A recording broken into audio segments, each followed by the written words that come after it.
वो समय में माई सती जब गंगा में स्नान करके गोसैया के अरदास लगेला गोसैया दीनानाथ माई सती के गंगे के किनारे में फल देला ओहे तुलसी दल माई सती हार गेलन बबुआ ओहे समैया के बात रहे एक पास गीता पे हो करेला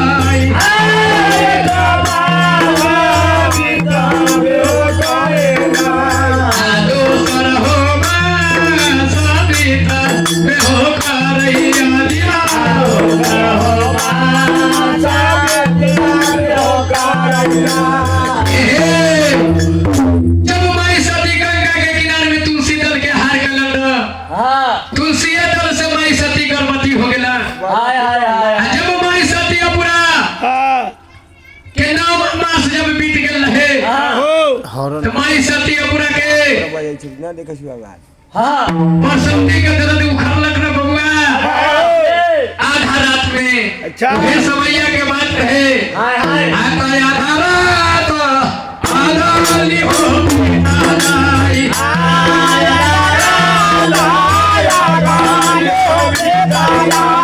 आपा हो रात बाछा ली हो बीतालाई आपा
इतना बात सुन के सिरखी नौरी ने चलिया माई सती के धर्म के दरबार में की कहैया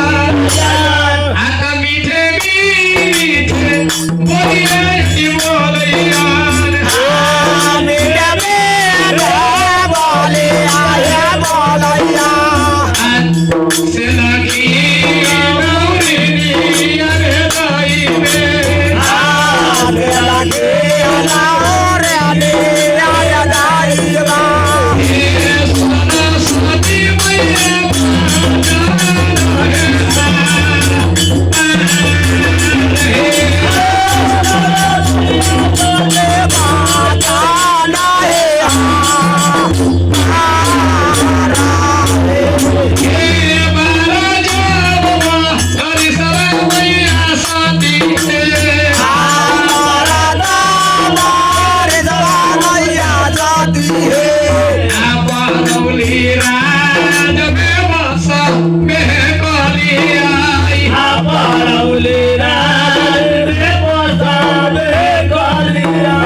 कैसे भाव लागल बा हो अरे वो माथा चालैया नौरिया अमर नाम सहारा चालैया हो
भैया चंपा बेटी डगरी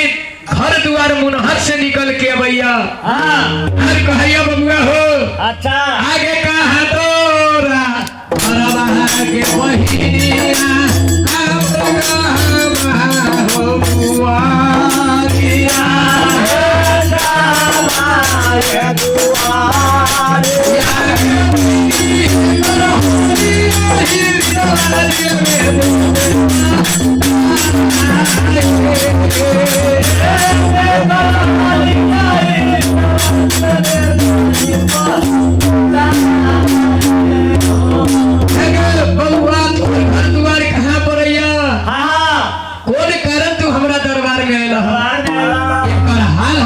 बता दिया चंपा बेटी के बाद सुन के शेरखी नौरी चलिया भैया राजा जाब रौली में बहिनिया अमर घर हाई में दुआरिया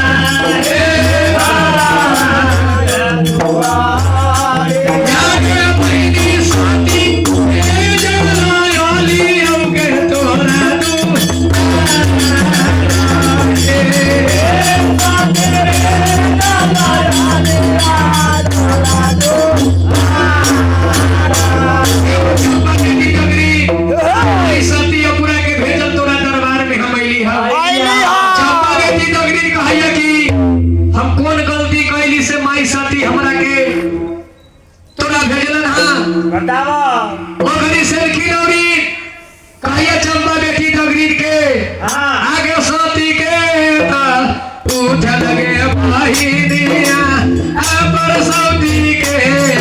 दारा दिया हे पर साथी मोरा दारा दिया के बिना साथी भूखियों से बाल लेते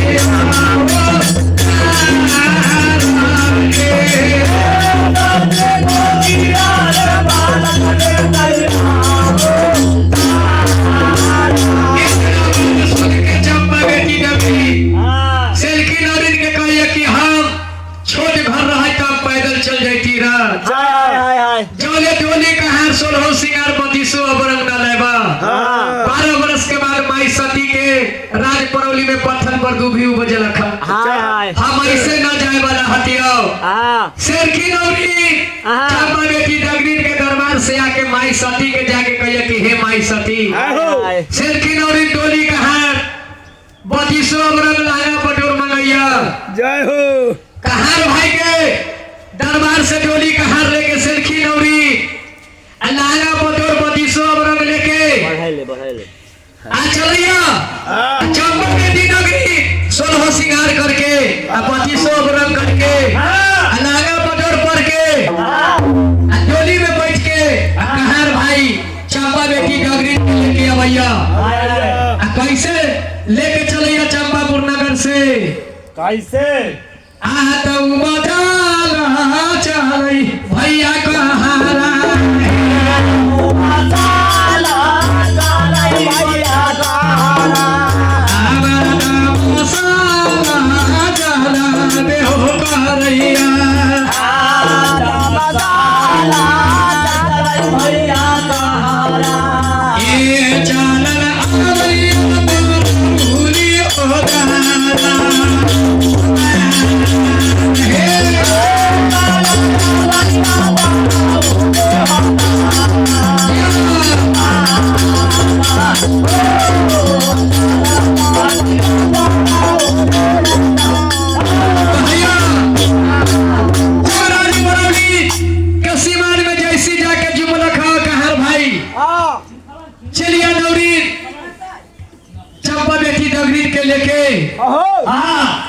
जैसे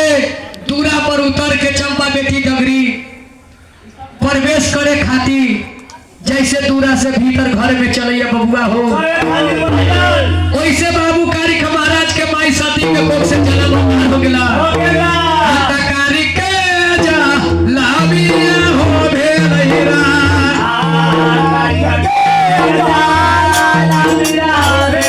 आवर दुनिया आना हो भेलाई दुनिया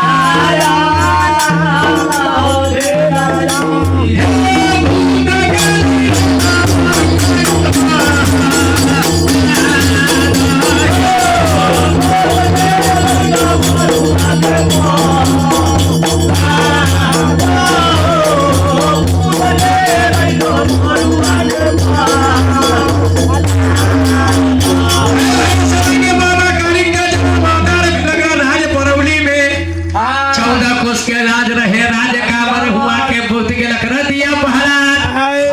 हुआ कारी के एक दिन के लड़का सोरी घर में माई सती के की दैया जवान आता बोली जाब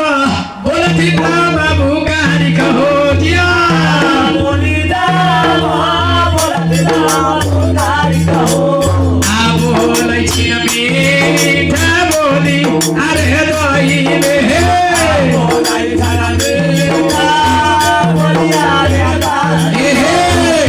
अपना माई सती के कथन की माई सती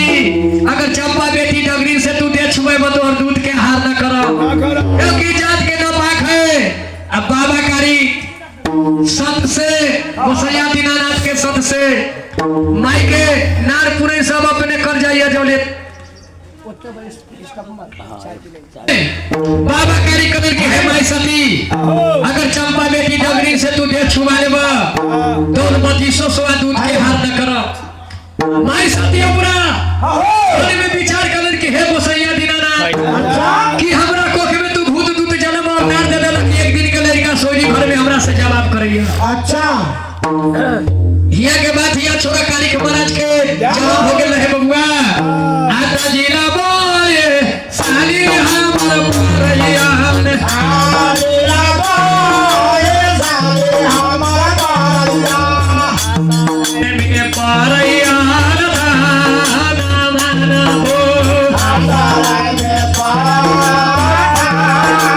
वाना हो एक से परैया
जिनका मलाइये में घर पड़ैया रामानंद जी व्यास जिनका राजा पाकर में घर पड़ैया बबुआ